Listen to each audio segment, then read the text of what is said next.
أعوذ بالله من الشيطان الرجيم.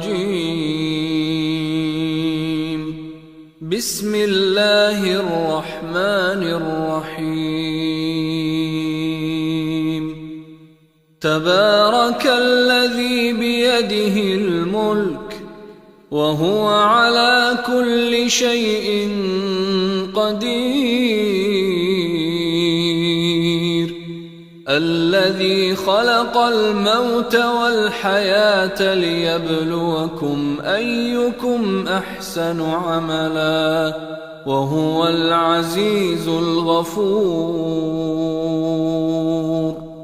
الذي خلق 7 سماوات طباقا ما ترى في خلق الرحمن من تفاوت فارجع البصر هل ترى من فطور ثم ارجع البصر كرتين ينقلب إليك البصر خاسئا وهو حسير.